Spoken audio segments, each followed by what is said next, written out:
দিল্লি বিস্ফোরণ কাণ্ডের সব আপডেট একমাত্র জি24 ঘন্টায়। এই মুহূর্তের আপডেট আপনাদের দেব।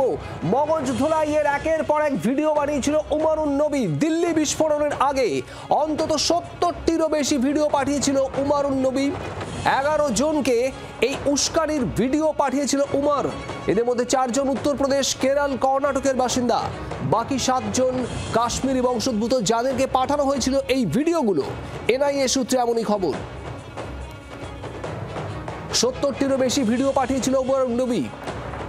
ধর্মীয় মগজ ধোলাই এবং সেই সঙ্গে সঙ্গে এই ধরনের ভিডিওর মাধ্যমে উস্কানি ছড়ানো উদ্দেশ্য ছিল এটাই।